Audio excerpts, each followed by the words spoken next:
Welcome to Triple Threat, the podcast with Jermel President, where it's good news and good vibes all the time, baby. When we left Portugal to come play with you in your system, Jermel, it was the best thing for Shane because you pushed him to do other things outside his box.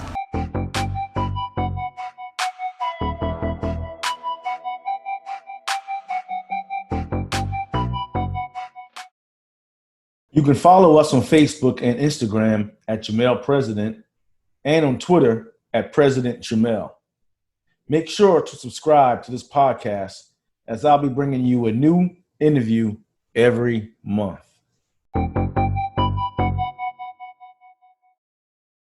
Hey, what's up, guys? Coming up next, we got Joe Chealey, letterman at the College of Charleston, from the Florida area, but had a stint, currently in the NBA, great life after basketball. And we talked a lot about programs, in the intermediate levels, the preparation for high school and college, and things that he had to do to get him to the point where he is today. Great interview. Can't wait to get into it. All right, let's go.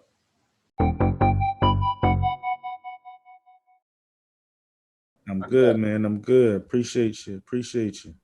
No, anytime, man. Anytime, boss. Appreciate you having me on. Yes, sir. Yeah.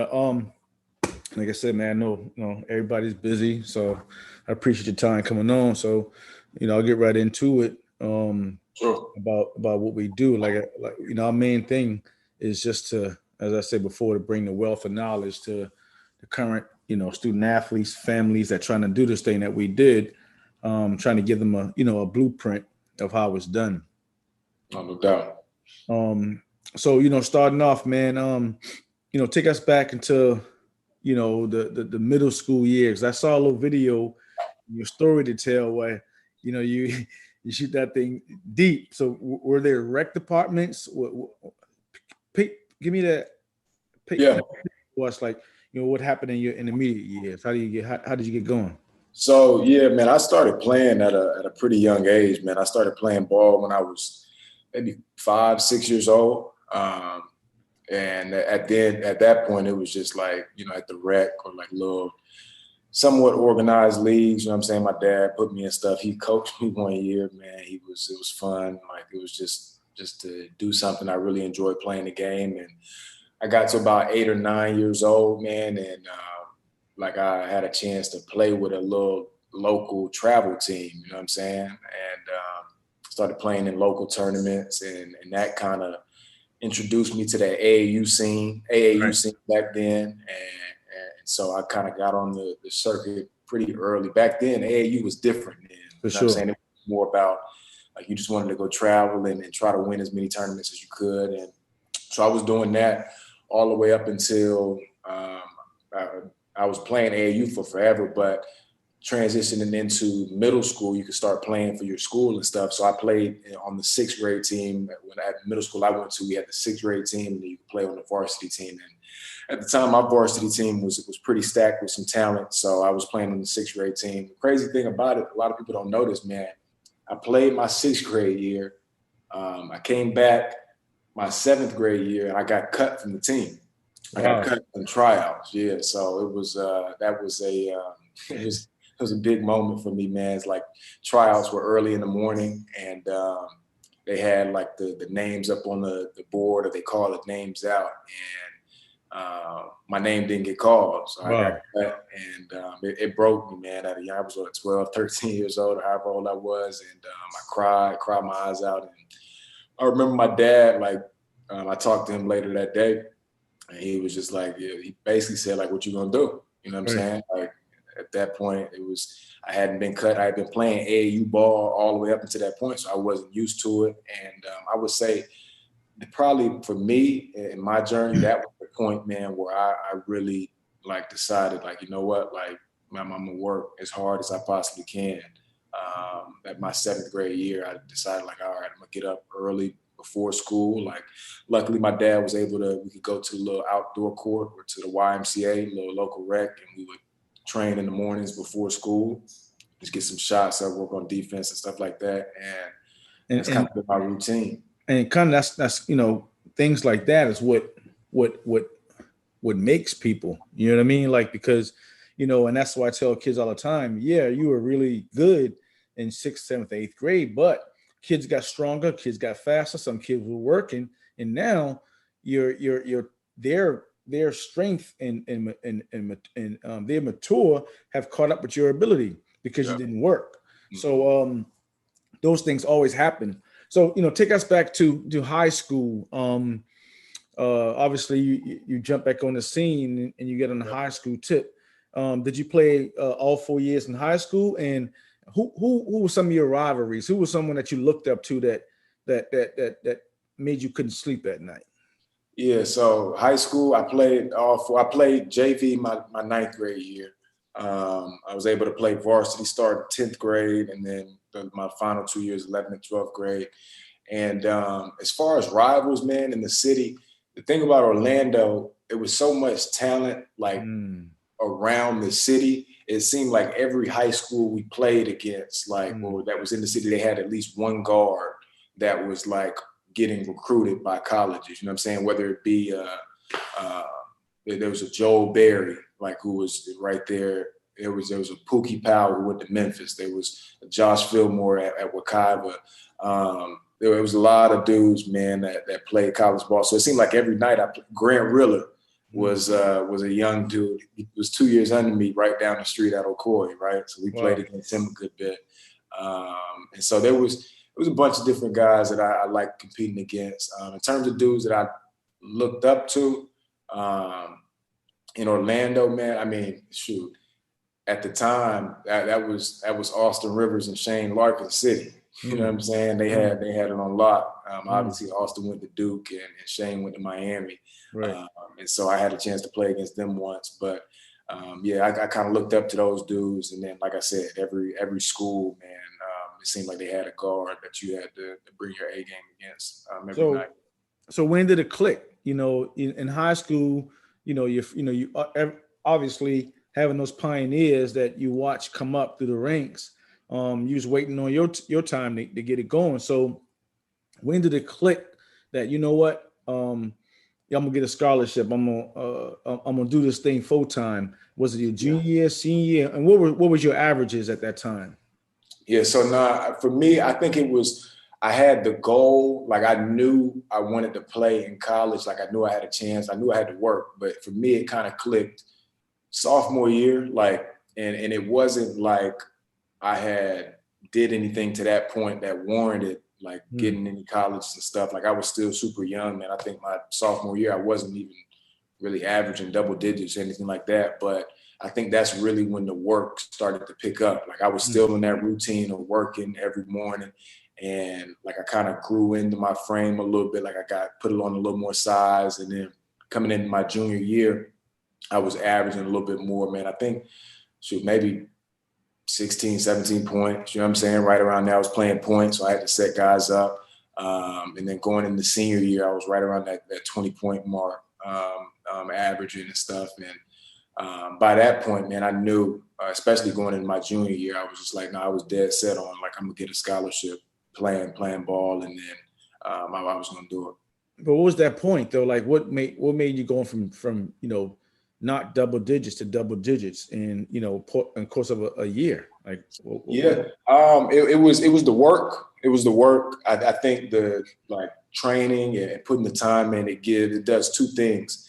It gives you the confidence to want to be, or to be able to know that you can do it, right? Because you put all the hours in. It's just man, you know what I'm saying? And then the second thing that I think it does, it gives you not only confidence, but it gives you a sense of all right, I've earned it. You know what I'm saying? Right. I earned the right to go and play super aggressively, because while I'm here, nobody else was going to work harder than me. You know what I'm saying? That was the mindset that I have. So when I step on the court, it was just if I want to take a shot that I worked on, I know I worked on it 1,000 times, and I know most guys that I was playing with probably didn't work on their game like how I was working on it. So I think that's where once it clicks, like confidence is the toughest thing for young kids, man. Like you can't have confidence without the work put in. That's kind of backwards, you know what I'm saying? But if you put the work in, like you kind of earn the right to have confidence out there playing. And then I think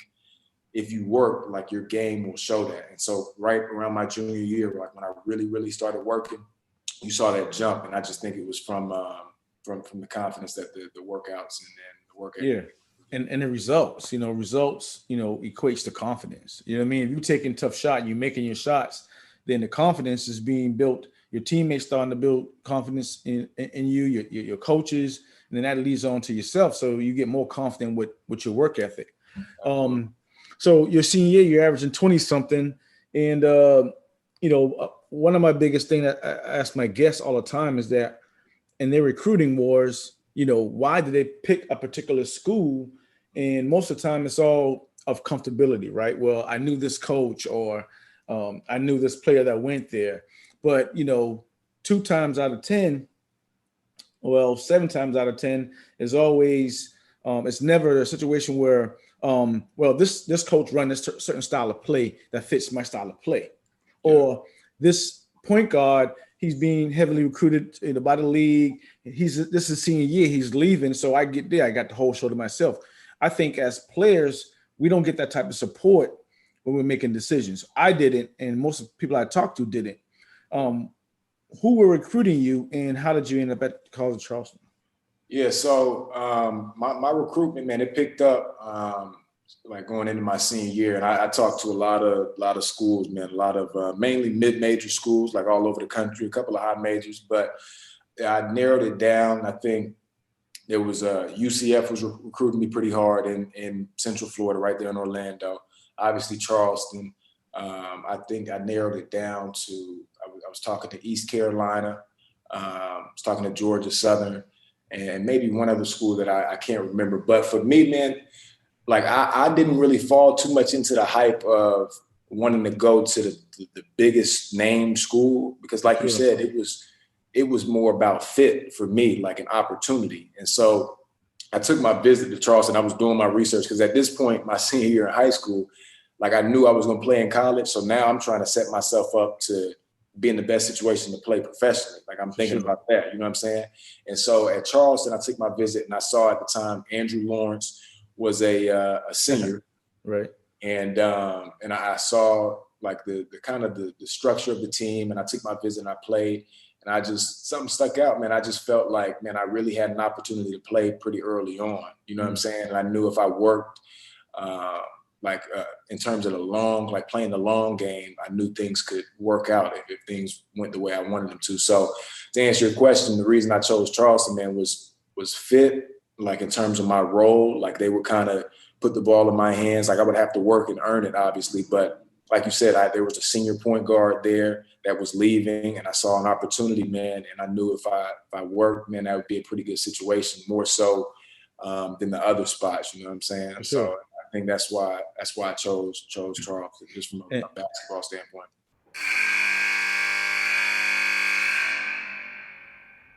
In this timeout session, we got Derek Coles. I called one of my mentors up, and she said, I said, Tiff, I'm looking for a job. And she referred me to a guy at Hampton University looking for an assistant sports information director. Wow. And for me, go back into, I was working in compliance, right?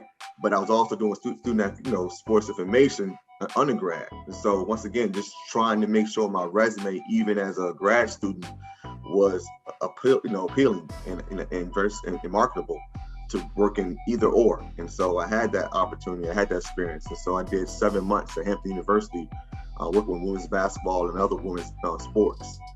So for me, that was a great opportunity for me just to understand how big networking is. My mentor knew the person at Hampton, didn't really do an interview, just called me in and said, you want the job? I was like, yeah. So for me, it's like, wow, this really works. It really works.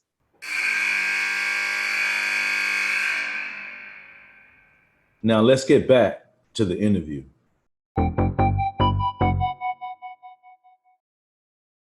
and it's a thing that's going around town. When we left, it was a big dip in the performance, and word around town is that you helped,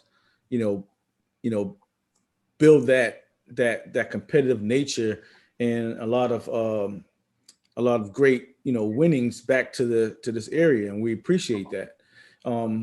Talking about Coach Grant, which is a good friend of mine, grew up together, a couple of years younger than I, but he played at Stall. But great guy, man, and congrats to him for getting that job at Boston College. But give me 3 nuggets that you learned from Coach Grant, and in addition to talking about the times where it was a big time when you got hurt, and it was a big setback for you. I think we talked recently, during that time, and I could see it in your spirit. It was hurt, but talk about how supportive Coach Grant was for you as a player, and the time when you really needed that. Yeah, Coach Grant was huge, man. I say, like I told a lot of people this, like just for the timing of like when he got to Charleston, because where it was at, like I tell people, man, he was one of the best things that happened to the Charleston, like the program and stuff, just because I remember, like going back to when I was recruited, I remember like Charleston's history. I remember what you guys did. Like Charleston was always viewed in my mind, just because I studied college basketball. I was like, man, that's a big time basketball program. But that was off the strength of like what y'all did in the 90s. You know what I'm saying? Sure. Like, so kind of getting back to that feel, like Coach Grant played a huge part. And then just for me personally, like he was pretty big time in just empowering his players and giving like us the freedom to go play our game, right? Like you had to earn it, but like you didn't have to really look over your shoulder when you was playing. You know what I'm saying? And for me, that was huge, because you know what I'm saying? Like for any player, because any player, you shoot a ball, you make a mistake, first thing you do is look over at the coach. Like it's because most coaches don't instill those trust in their players when they go out there. So yeah, I second that. Nah, yeah, and it was huge, man. So like that was probably the biggest thing for me. And then you're talking about when I got hurt, man, that was my 3rd year in school. So it was weird. So my first year with Coach Grant was my sophomore year, and we won 9 games, right? Wow. So to my humble beginnings, we won 9 games, and I kind of like told myself, I was like, yeah, I'm not going out like this. Like I got to get to a tournament, right? So I put in all the work, the whole 9, and then I tear my Achilles going into the next year. And it was pretty devastating. But the thing Coach Grant kind of did, man, he just like, he's a worker. He got a worker's mentality. And his saying is like, you got to chop wood and carry water. That's it. If you ask, like that's just his thing. You just got to bring your lunch pail. You got to go to work every day. So I kind of took that from him, man. And just kept my head down and just like, like I got 2 more years left to play. I'll miss all of this year, but it gives me a chance to kind of watch the game, study it, get a little bit better as a point guard, like seeing the ins and outs of it from the sideline. And I'll just continue to work. And then, like I said, when I got back, man, I had to earn my spot. Like it wasn't like anything was given to me, but when I got it, man, Coach Grant just really, really supported me and really just empowered me to just kind of play my game and lead guys. So I'm forever thankful for him, man. He played a huge role. There's no way that I would have had the career that I did without him. So for sure. You know what I'm saying? Senior year, the last buzzer's going off for CofC, and now like everything else, we're looking to the next chapter in our life professionally. Yeah. For the audience, take us back to, the steps on how things happen. You play at the next level, as far as agents, because people don't understand, like you go through 3 or 4 different people before you figure out who's the one for you, right? So, give us your story, frame that for us. Yeah. So the whole agent like search and hiring an agent, it was almost like getting recruited again from college. You know what I'm saying? So, and everybody's situation is a little different. Mine personally was agents started kind of reaching out, just like kind of just getting a feel for you, just wanted to introduce themselves during my senior year, right? Like while we were playing. And at this point, we hadn't won a championship yet. So I didn't want really anything to do with them. Like I wasn't really trying to focus on, what was next. I just wanted to try to win that year. And so they reached out to my position coach, Coach Quentin Farrell. He's at Presbyterian College now as the head coach. And he kind of took their names down, got like brief information on them, like the players they represent, boom, boom, boom, got the information.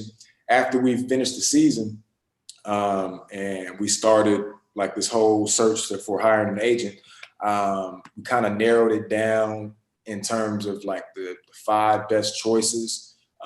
And it might be 3 for some people, just depending on the opportunities that you have, right? Sure. But for me, it was about like what I wanted to do, like where I wanted to play at the next level, and finding the agent that I thought could give me the best opportunity. And so coming straight out of college, man, like I knew I could play overseas. Like I know I could have a long career overseas, but I knew I was good enough to play in the NBA. You know what I'm saying? Like I just wanted, it's just a matter of sometimes getting the right opportunity. So I voiced that to everybody that was talking to me, like that I was talking to. And some of them, like you just had to kind of filter them out. Like they didn't really have players in the NBA. They was just coming for the overseas route. And I was like, no, I appreciate you maintaining good relationships with them because you don't ever know what happens down the road. But I had to cut some of them off. And then I narrowed it down to like 3 different agencies. And really the same thing like with recruiting, man. They talked to my parents, like they talked to my coaches, they talked to me, they kind of pitched like what they could do for me. And it's just one of those things you kind of got to just trust your gut and do your research. You talk to players that they represent. If you can get in contact with them and see what their experience was with them or as people, because the main thing I'll say to anybody listening, man, is with an agent, like a lot of times it's weird. Like you think like, oh, I'm working for them. Like, nah, they're working for you. You know what I'm saying? Like, and that's for a lot of basketball players, that's the first time you'll have somebody really working for you. Like that their job is to work for you. You know what I'm saying? So that's a different dynamic. That's a different experience. You got to get used to it. But I made the decision that I made, and I trusted. I'm still with the same agency to this day, and it worked out. And the hope is, man, like for me, I told them, I just wanted an opportunity, man. Just get me in front of NBA teams, give me workouts if you can. Hopefully a summer league or anything like that. And I trusted that the work that I put in would speak for itself, man. And that's kind of what I was betting on. And thankfully it worked out that way. And I want to second you on that because, you know, the misconception players get all the time is like, oh man, I'm really, really good. Like, why am I agent and not getting me somewhere? Yeah, you might be, total top notch, but it's all about the relationships that agents have, right? Yeah. It's all about the players that he has that can help, you out. So if you don't have those connections, no matter how good you are, it's going to be a disconnect. So talk about, when you get into these camps. I know you spent, I'll let you talk about, your experience with your pro career, but getting ready for the camp, going into those workouts. Here, you've seen people you've seen on the college circuit that, big time players that don't really be that good when you see them in person. Yeah. Right. But take us to the mental approach for the audience so they understand, you got an NBA workout this weekend. All this week, you're thinking about all kind of other stuff, right? You're working hard. You're thinking, frame that for us on that mental approach, and then take us into, the workout session, how hard it is, what they look for. Tell us all. Yeah. So for me, like that was probably the training that I did after my college season ended and going into pre-draft workouts. You know what I'm saying? That was probably that was the best work that I've done. You know what I'm saying? That was the hardest that I've worked, man. Just because you're talking about your opportunity, the window is so small, and you might have 2 workouts. You know what I'm saying? Coming from the College of Charleston, like you had a mid-major, guys from Kentucky's and Dukes and stuff, they just gonna get workouts just off of the strength of coming from a high major. You know what I'm saying? They, like you said, sometimes they don't even be that good, but just because of the name, you know what I'm saying, they're gonna get those workouts. So they get that benefit of the doubt. So for me, my mindset was like, man, if I only get 1 opportunity, 2 opportunities to work out in front of a team, I just want to be as prepared as possible, right? And so we kind of tried to mimic what those workouts would look like. We called around, asked like some of the drills we'd be doing, like shots, like different from spots, the conditioning stuff. Like you just wanted to cover all bases in the workouts and still improve your overall game too, right? You know what I'm saying? Sure. Just keep getting better. And so the actual workout, like just depending on the teams, you'll have probably 6 guys that they bring in, right? A lot of times they'll be your position. Maybe they might mix it up where it's 2 guards, 2 wings, 2 bigs. It just depends on what the team wants to do. And they'll put you through basic drills like ball handling stuff to start, like a lot of shooting on the move, some spot shots. Some teams have conditioning tests. And then what was pretty consistent with all of them, like you're probably going to compete, like 1-on-1, 2-on-2, 3-on-3. And that for me, like that's what I was banking on. Like, cause most of these NBA teams, like they probably are already doubting you a little bit because you come from a smaller school. And so you just want to get in between them lines with some of them dudes and just show like, nah, it's not sweet, man. I can go just like any of the other dudes. I'm better than most of these dudes. You know what I'm saying? So I had 4 or 5 workouts, right? And they went well, man. I left a really good impression on the teams that I worked out for. And the hope was, for me anyways, like where I was at, we hadn't had really anybody like drafted since Drew Gallop, like before me. And even then, that was like a while ago. So it had been a while. We hadn't had any NBA pros for a minute. And so the thought was I just wanted to invite to a summer league. You know what I'm saying? It wasn't about getting drafted. I just wanted to try to impress somebody enough to get an invite on a summer league roster and like then get to the next point. That was my goal. And thankfully, man, like I got a call like at the very last minute, like the day before teams left to go to Vegas for summer league. Charlotte called basically saying, one of our guys is basically ineligible to play. Like he had something wrong with his visa. So we need just an extra body at point guard, man. If you can get here, I was in Charleston, it's a 3-hour drive to Charlotte and we'll fly up. And I'm just like, all right, I was sitting in Charleston working out. Like I was prepared to go overseas if I had to. And I'm just like, man, thank you. I'll show up, had a day to practice, right? And I got there and we went to Vegas. And if you want me to get into this, you're talking about the Vegas trip. Let's go. Hey, what's up, guys? Check this out.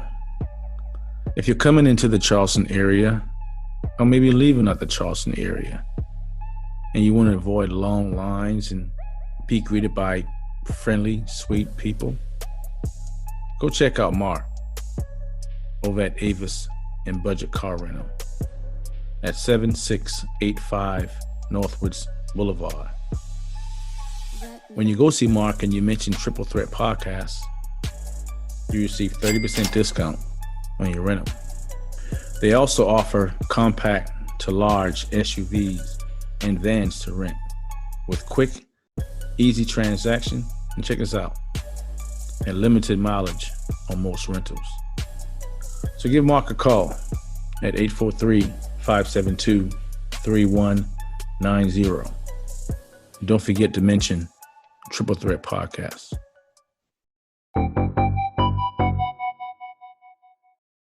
So it was weird, man. Like, obviously they weren't expecting me to play at all, right?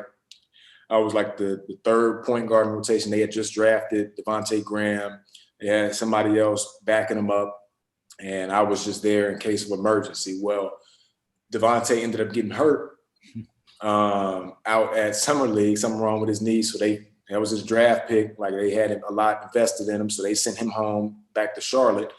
And so I was next in line. I was the backup point guard. Wow. And so I got a chance to play a little bit in the second game, had probably like 10, 15 minutes, played well, earned a little bit more time. We won the game that I played in. And then I had one game like at the end that they started me, right? We played against the Raptors. I just had an opportunity and I'm just like, man, like it's all I asked for, right? I'm talking about just one game to go out and play. And so I ended up playing well. I think I had like 14, 15 points, man. Like I had like 5 or 6 assists and at this point, you was just hoping. So now I reached the next point. At this point, you play summer league, hoping you can get a training camp invite. For sure. You know what I'm saying? And so you're just trying to stack steps. And then here's a quick story, and we can go to the next point. While I was out in Vegas, people don't know this. I had an overseas offer that I was going to take, because you're trying to, like, you want to make the best option, like the best decision for yourself, right? And I was close, man. I had the contract in hand, and I was going to sign it. And something told me, man, I was just like, man, I just want an opportunity. If they roll this ball out, like at this point, I didn't know I was going to start anything, but you just kind of bet on yourself, and like you pass that opportunity, and thankfully it worked out. And I got the call for training camp, man, and that was an experience in itself, and we can get into that soon. But yeah, it was a crazy experience, man, that I'm thankful for. But it worked out. And that's what hard work does, man. And you never know. Every situation is, like you said, it's a small window, but we can only go and work hard and just pray that opportunities come, and those things happen for you, and you took advantage of them. So you spent how many years with Charlotte too, and then with the Storm? Are they like the they'll be like, so they're the G League team, they're the affiliate, and so I went to training camp with Charlotte, and that was an experience in itself, like, because now that's practice, getting ready for preseason games, the whole nine, and I earned a two-way contract, which was a certain type of contract where I spend some time with the Swarm and I spend some time up with the Hornets and stuff, and so I did that for 2 years, and that took me to where I'm at right now. And so that was training camp, man. You're talking about that was fun, man. At that point, that was Kemba Walker was still there, and Tony Parker was there for a year. He backed them up, and so I have an opportunity to learn from those guys and compete, and still, like, I had to earn a contract then, so I had a chance to play, and I played well in training camp enough to the point where they wanted to invest in me, and so I'm thankful for that, man. For sure, and that's awesome. Briefly, talk about just music, right? Sure. And one song I like is the Pace, right? Sure. And I want to quote something that's so profound. It says, like you're doing right now, well, first, before we get into that, like you said, you got cut in middle school, then you hurt your Achilles. Every situation creates, you to be stronger. So right now, you're currently hurt and waiting to get back. So, and we talked, about how the music came into play. But this quote, it says, worked all my life for what these bloop, so their soul define, right? And that's so profound, because we talk about the hard work, but then we got certain situations that people don't work as hard and can get a little, extra opportunities that probably not as deserving for people that work hard. How do you feel about that? About that situation, that line that you said? Can you explain in depth more about that?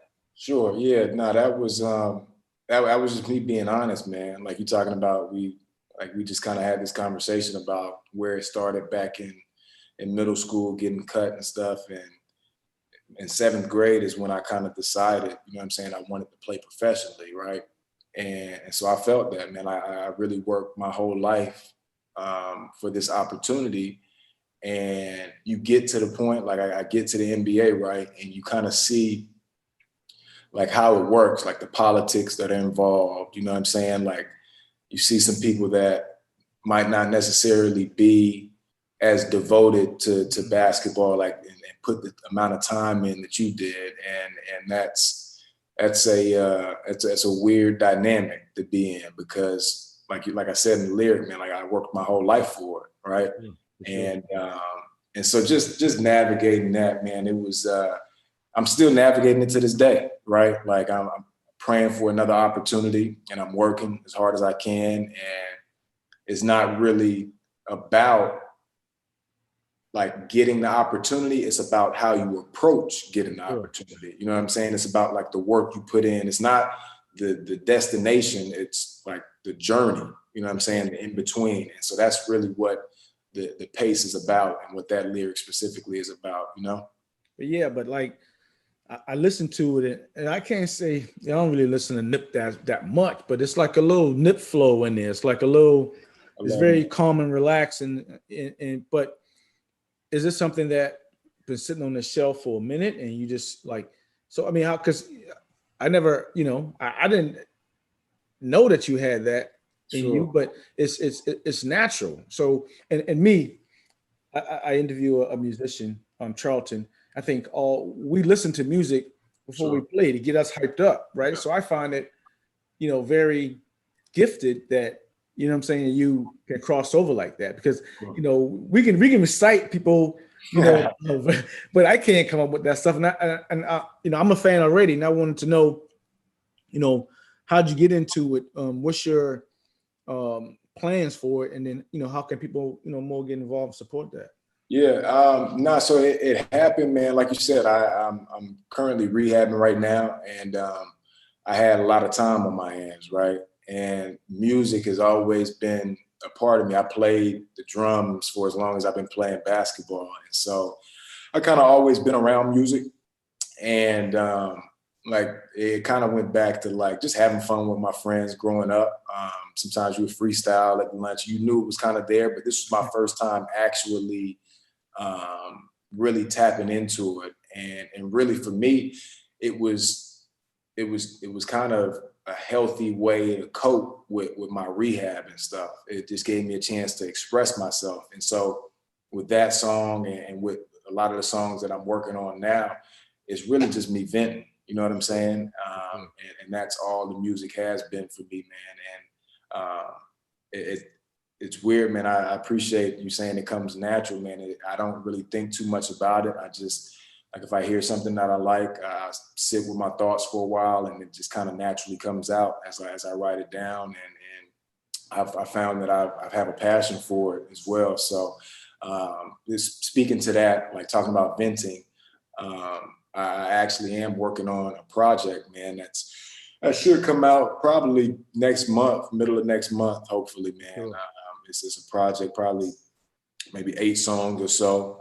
And it's all kind of on that same type vibe of just like me kind of working and venting and getting stuff out of my head, man, that I think, because outside of like basketball and the music, man, like I really know I'm kind of close to keep things close to the vest, you know what I'm saying? And so for a lot of people, they never really know what's going through my head, and it's important that you kind of share with people, man, and talk to people, like doing stuff like this is not the most comfortable thing for me, but the music makes it more comfortable. I can express myself through the music. And so I go, my name is Joe, obviously, but I go by the name of JC Manuel. I like that. Yeah, so just I'll be putting out stuff here in the next month, man, and it'll be on all platforms, man. I'm excited about it. I'll definitely keep you updated with it, man. Yeah. If you want to share it, man, for sure. So definitely. I love the beats too. Yeah, appreciate that. So in this day and age, man, student athletes, like we come up, hard work, going straight at each other's neck, competing in the parks. That's when we really getting our stripes in the parks. What do you think in today's student athletes, two things? Something that they have that's beneficial that we didn't? Yeah. And what's one thing that we have they don't? Yeah, I think that's a great question, man. That's like obviously today, the generation today, you have so many resources, right? Like that even I wasn't affording, and obviously like you weren't afforded like the same resources that guys have today, just in terms of like different technology and treatment for your body and stuff like that. Like it's so much available, man. And there's so much access. You can pull up, like I love watching film, right? You can pull up Kobe clips like in a matter of 10 seconds. If I want to watch all of Kobe's clips, you can go on YouTube and search it. You can go watch MJ play. You can go watch point guard, Chris Paul, whoever you want to watch. You can go watch.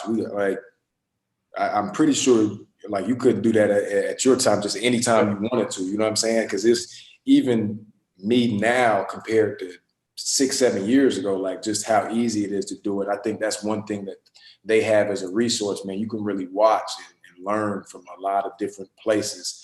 And then the second question, on the flip side, man, I think like it's just a generational thing, man. That grit and that competitiveness, man, like it's not at the level that it's at, man. Like it's just, I don't know where it stems from. I think it's social media, you know, and I'm a part of this generation. Yeah, I'm a part of this generation, so it's not like I'm saying I'm above it. Like I've experienced it too, but sometimes it's almost too much. Like you see too much access, so it's a thin line. You got to balance like how much you take in, and you got to just get back to just working, man. Just get back to the work and playing, going out to the park. Like we don't play enough. You know what I'm saying? We don't compete enough, and I think the times we're almost surprised now if you see a young kid who's cut from that cloth of like competing and stuff. You'd be like, oh wow, like he's a little bit different. And back 10 years ago, everybody I ran into, it was just like, nah, yeah, you're gonna have to show me, like you're gonna have to play. You know what I'm saying? And so I think it's just a balance. Like you got all these resources, you got all the access, you got all the social media and stuff, and you can use it to your advantage. But at the same time, you gotta take it in moderation because too much of it is detrimental sometimes. So just that balance. I think kids got to find today.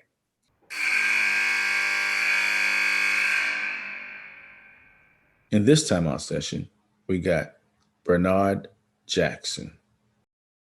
I realized that, for the most part, it was a good thing that I had that structure and, getting up early in the morning, those sort of things, you had to do it like, all the time. So it definitely does prepare you for, when you're trying to go into, a career where, where you're required to do that and that sort of thing. Because, most of my children right now, like, they had the option to sleep in or to get up early. They all gonna sleep, so it's like, being a student athlete really is a benefit to a young person in developing you. It definitely helped me to actually, let's be 45 now, even now I still get up, 4 or 5 o'clock in the morning.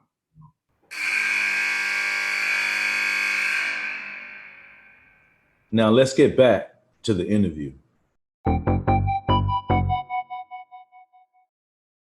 And what I was talking to Natasha Vissa, we talk about sex and student athletes. Matter of fact, it just came out today. But one of the things she said about what affects that grit and tenacity is that the dopamine we got when we hit the court and we're trying to win this game or we're competing, like that gets us going. Yeah. Well, that's hard to do. And a lot of alpha males, experience and they do that. But kids that's not alpha males, they're not saying that kids that are alpha males don't play video games, but they're getting the dopamine from the video games now. So when you put them outside and you got to transfer that skill, it just ain't happening. And that's part of the problem why the social media and the video games has the grittiness has depreciated in competitive sports. But the lessons I've learned through sports is like hard work, being on time, the common things. Tell me about some things you've learned through sports from your intermediate years until now, and how how you apply them to your life. Yeah, well, sports are such we learn so much about ourselves through sports, right? There's so many life lessons in sports, and I think the biggest one for me, there's a lot, but one that I've been really thinking about a lot lately is that you can't do it alone, right? Like there's nothing that you can accomplish. Like you can work hard by yourself the whole night, but like if you hope to do anything like great in life, man, you're gonna need some help. You know what I'm saying? Like it's at some point, like, and so we talk about basketball with me.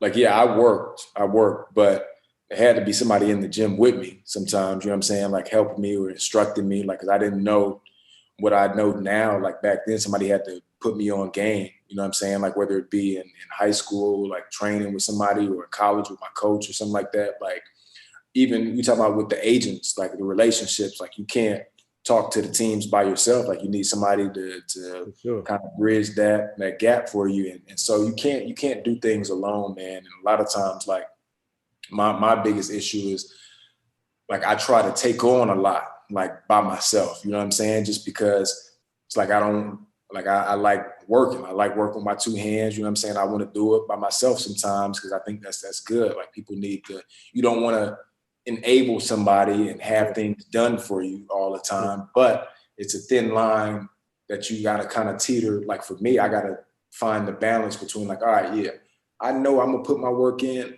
but it's okay to ask for help. Like if you don't know exactly what you're supposed to be doing, you know what I'm saying? Because if you don't know what you're doing and you're just out there working aimlessly, like you're gonna be running around in circles. You know what I'm saying? You can go a long way, but you might be going the wrong way. You know what I'm saying? And so it's I think that's one of the biggest lessons that I learned. And then, like you said, another one would be just the hard work, man. It doesn't matter what you do in life, like what endeavor you try to take on. The thing that remains consistent is the amount of work that you put in. It's going to lead to how much success you have. Like there's no way around it. Like you might find ways to cheat it, but to sustain success, like to have it for the long run, you gotta work, man. There's no other way around it, man. And those are the two biggest things that I think that I take away from my time in sports. You know, and you talk about that support system, and earlier you mentioned your dad and what he introduced you to sports, and what I'm doing with my son now that I know the game and knowing what I need to do, I got a kind of different approach to how I'm gonna do this thing. Not, in that rat race, we in when we don't know what's going on.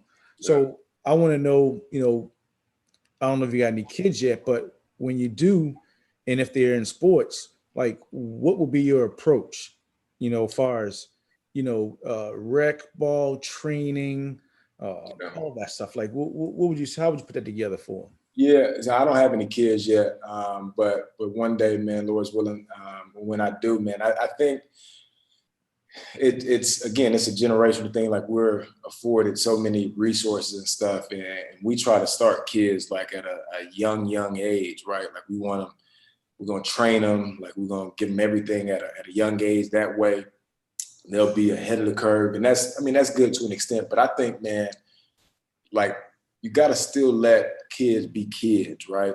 You know what I'm saying? And still let them have their innocence and just play the game for just the enjoyment and the love for the game. Because I think that was the case for me. Like when I started out, when I was 6, 7, 8, 9, 10, I was playing just because I enjoyed it. Now, I really enjoyed it. And so I played a lot.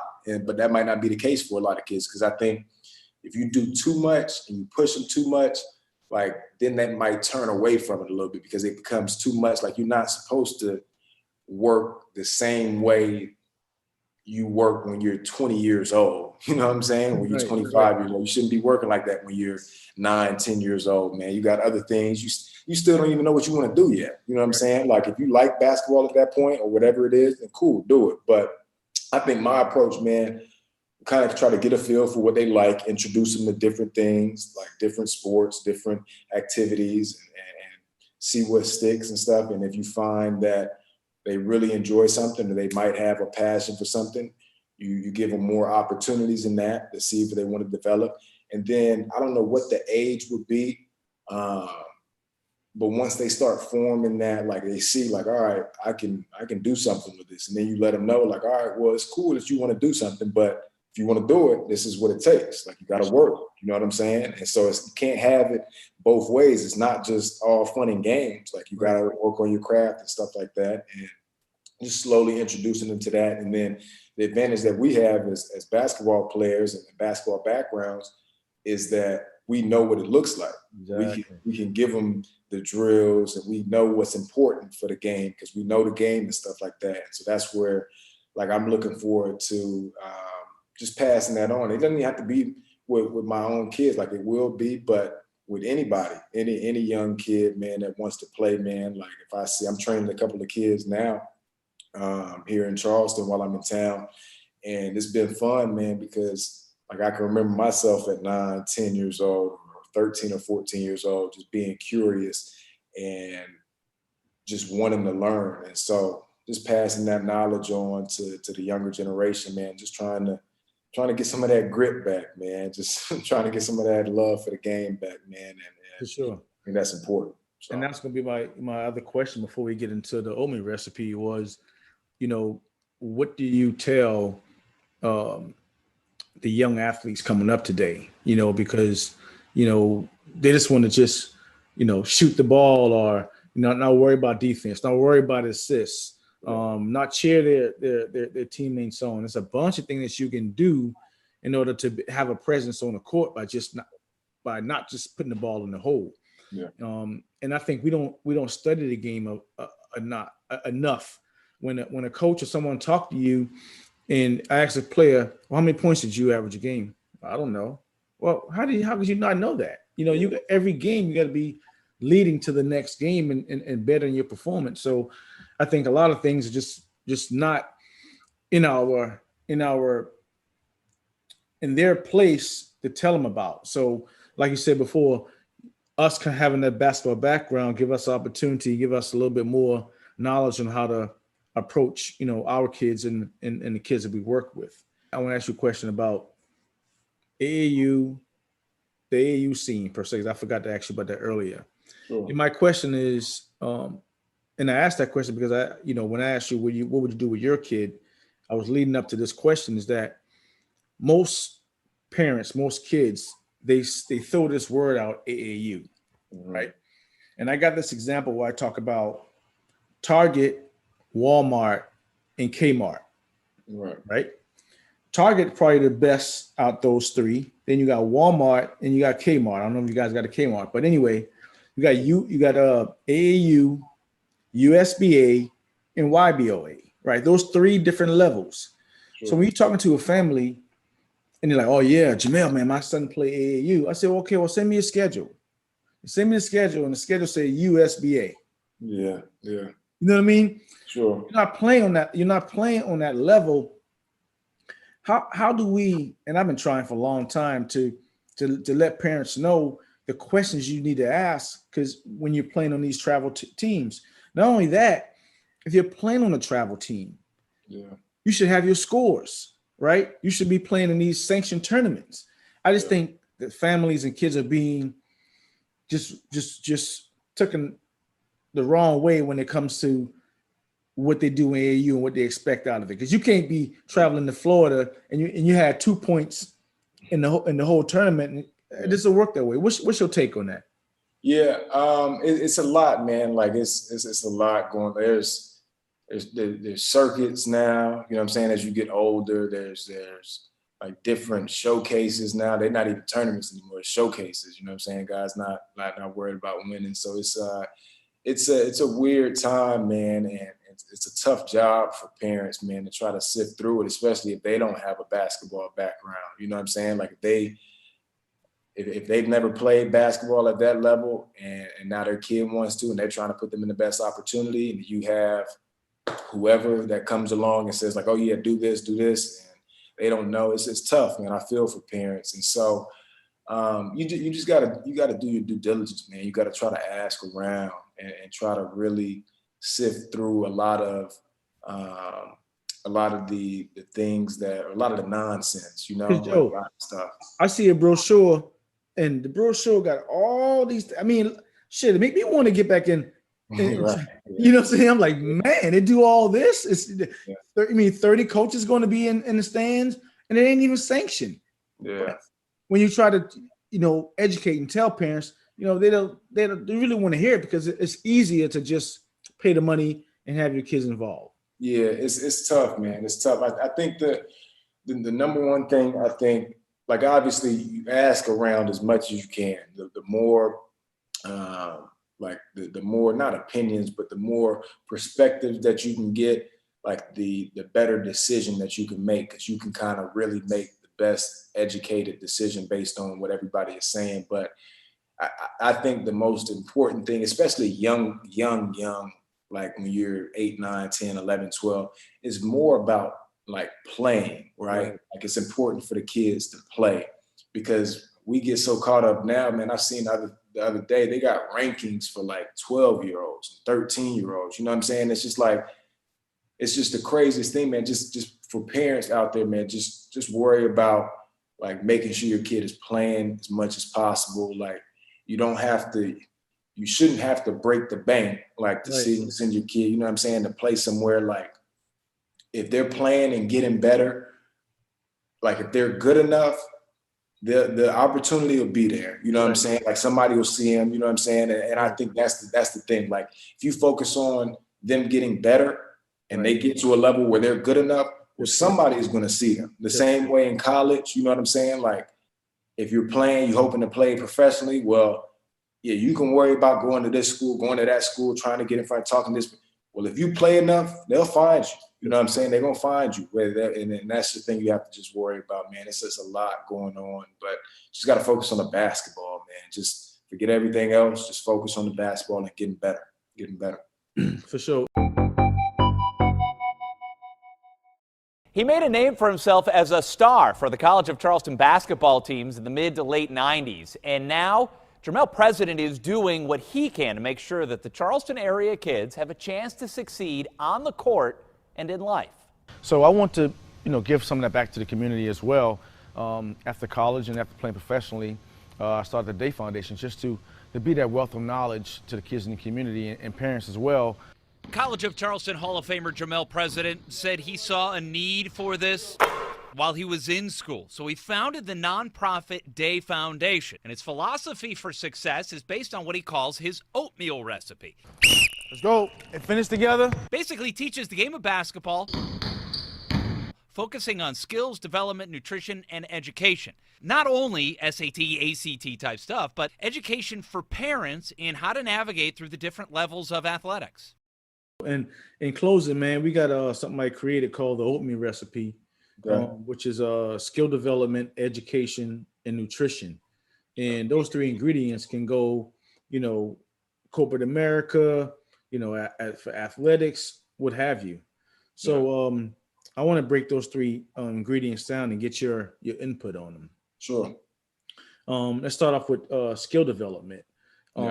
And it's a twofold question because skill development, in basketball is working on your skill to play, but off the court, you got to have relationship. You got to know how to communicate with people. What's how important is skill development, and how do you apply it to your everyday life? Yeah, it's huge, man. It's huge. Just to put it plainly, like I'll start with the court part of it. Like you got to work on your game, right? Or your craft. Let's just say it's not basketball, whatever it is. You got to work on it diligently to the point where like it almost becomes second nature, right? So now what that allows you to do is perform or to do whatever you do at a high level, at elite level. And that affords you opportunities. People will take notice of you doing whatever you do at a high level. And like I said, the only way you can do something at a high level is if you work on it. You work on your skills. The flip side of that, or not even the flip side, the other part of the skill development, like the intangibles, the off the court stuff, that's just as important. You know what I'm saying? Because the relationships, this life is about relationships. They take you a long, long way, right? And it's uncomfortable sometimes to talk to people and try to network and the whole nine, but I just try to approach those things, those relationships and those conversations, and just treat them like regular conversations, man. Like sometimes we try to make it all fancy, you know what I'm saying? And try to talk up a good game when it's just like, man, everybody, we're all people at the end of the day. We're all trying to climb the ladder and make a good life out of what we got, you know what I'm saying? And so just be honest, transparent with people, man, and try to approach those relationships with a level of trust and integrity, man, that people can really, really feel, For sure. And I think people can, once they feel that, you kind of, they gravitate towards you. They want to work with you just because they know your intentions are pure. You know what I'm saying? You're not trying to take advantage of anybody. And I think that's all part of skill development. You get better at it the more that you do it, the more that you talk to people, it becomes more comfortable. The more that you you work on your game, the better you'll get. So it goes hand in hand. For sure. Second one is education. And, reading and writing is important, but when you're educated about your craft, about your game, about your opponents, your teams, your other players, the other teams' coaches, those things are more beneficial, in life. How important is education to you, and how do you apply it to your everyday life? Yeah, it's you can't live without it, right? Like you can't keep up without being educated in anything. Like if you hope to do anything at a high level, like the same way you got to work on your skill, like you got to learn. You got to learn about it, man, because part of it too, like if you got a passion for something, I should say this, if you got a passion for something, you should want to learn everything there is about it. Like if you love it, right? That's for relationships. Like if I'm in a relationship with somebody, like, and that's who I want to marry, that's who I want my wife to be, like, man, I want to learn everything there is to know about you so I can like help and do things for you the whole night. Like if I love basketball, I want to know everything there. If I truly love it, for sure, I want to know everything there is to know about basketball. I want to know the ins and outs. I want to know who the great players were. I want to know the great teams. I want to know what made players great. Like I want to know all of it. That way I can apply it to whatever it is I'm trying to do. You know what I'm saying? In business, if I'm trying to run a camp, like, well, I'm gonna ask around and learn about like successful camps before me. Like I'm gonna work. I had my camp last year or 2 years ago here at Charleston, and it was my first camp. Well, I studied, like I worked AJ's camps, Anthony Johnson's camps for the longest while he had them. Coach Grant had camps, man. I was like taking notes and trying to figure out like, all right, this is what you got to do. I'm gonna take this, I'm gonna use this, I'm gonna add this. You know what I'm saying? You got to learn about things, man. If you were truly passionate about it, it plays a huge role. For sure. And lastly, nutrition. What I hate to see, is these kids in these AAU tournaments or IBO tournaments that's, eating the McDonald's and the soda and the Skittles. And like you said, we have evolved so much from a athletic standpoint that so much resources is out there. How important is nutrition to you, and how do you, take control of it for your career and craft? Yeah, that's something, man. Like, and I'm guilty of it. You're talking about that's something like when you're a young kid, right? Like you can eat whatever, you can play, and you go find. That's something that you learn one way or another as you get older. You know what I'm saying? And you really start to feel as your metabolism starts to slow down, like the effect that what you put in your body and how it affects like how you feel, your mood, the whole nine. So like that was something within the past couple of years, man, I had to really try to, and I'm still working to this day, like to be consistent and be as good as possible at it, because like, man, you eat well, it's amazing that just the benefits that you have, like how well you feel throughout the day, like your energy level, you know what I'm saying? Even your skin, you know what I'm saying? Like how, like it's just so many benefits to what you put in your body. It's your fuel, you know what I'm saying? And like I said, man, I'm still, like I'm not the best, but I know I'm not 16 anymore. I can't go eat McDonald's and expect to go play at a high level. You know what I'm saying? That can't be my fuel. So that plays a huge role. And like I said, going back to the education thing, that's something a lot of people aren't really knowledgeable about. Like I wasn't extremely knowledgeable about it. And that's something that like I'm learning more and more about each day. And I'm trying to apply those changes in my life. And then, because I say I'm passionate about basketball. If I want to be as good as I want to be, I want to take those steps. And it's not even a sacrifice for real. It really helps. You know what I'm saying? It's not like I'm giving up something. I'm really putting something better in my body. So it's important. It's important, man. And I'm learning about it each and every day. So. All right. My last question, promise. I want to know who is it JC? Jake was Emmanuel. Is Jace? What's it? Oh, Jace. Yeah, Jace Emmanuel. Who is he? And how did he come up with that character? Yeah, so it was weird. Emmanuel is my middle name. Okay. Yeah, my middle name is Emmanuel. Jace, Jace. It's not really a deep story around it, man. I I was gonna go It's Jay. a good flow. It's a good 2-word flow. Like it's right. And so I appreciate that, man, because I haven't had much feedback. And I kind of did it. I asked a few people about it. I was like, no, it sounds good. I was gonna go J. Emmanuel, just like Joe Emmanuel. I was gonna go Joe Emmanuel, but I wanted something in case, like, you didn't feel like saying Jace Emmanuel, you could just say Jace. Like, you could be referred to as Jace. So I thought Jace was a cool name. And then here's the other thing about it. My nephew, his middle name is Jace. okay. Cameron Jace is his middle name. So that was kind of the inspiration there behind it. And I just put the two together, man, and it works. And so Jace, and then Emmanuel is my, I guess you would call it my rap name. So it's crazy that I got a rap name, but it's something that I enjoy, man. Like I said, man, be on the lookout. I'll definitely send stuff to you when I drop the project, man. I'm looking forward to it, man. So for sure. Well, man, I appreciate your time today, big guy. I know the audience would gonna get a lot from what you said, and saying you'll come up and how you did it. So I appreciate your time for coming on and being with us today. No, I appreciate you for having me, man. It was always good talking to one of the OGs, man. You know what I'm saying? One of the legends, man. Got your name up in the rafters, man. That's I saw it every time I went into TD. So it's for sure. It's always a pleasure, man, talking to you. So that's what's up. All right, well, enjoy your time in Charleston, big guy. All right, boss. I appreciate you, man. I'll talk to you soon. Yes, sir.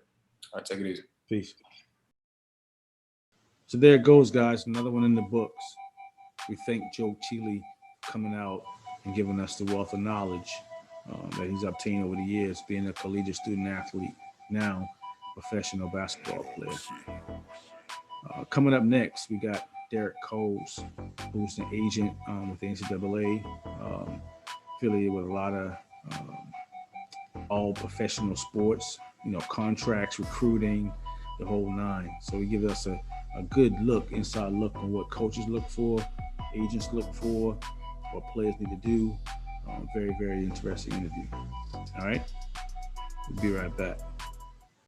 What Jermel is doing with the Day Foundation and the approach he's taking to help develop young athletes, first of all, getting them prepared from the academic standpoint, which, as you know as well as I do, Bobby, that's the most important element, to try to get them to eat healthy, to be able to train properly, to get the proper education, and then hopefully for those who are talented enough to have a chance to move on to perhaps even get a free education by going off to college. But I love what Jermel is doing. It's a wonderful program. Hopefully more people in the community will get behind it, and some of the businesses involved as well, to help sponsor this program, because these are the kind of things that every community needs, looking out for the best interest of the youth. The future of this country is in our youth, and everything that we can do to help prepare them better for that is absolutely wonderful. And I can't express adequately enough my admiration and respect for what Jermel is doing, and hopefully he'll get a lot of help from a lot of people. You can follow us on Facebook and Instagram at Jermel President, and on Twitter at President Jermel. Make sure to subscribe to this podcast, as I'll be bringing you a new interview every month.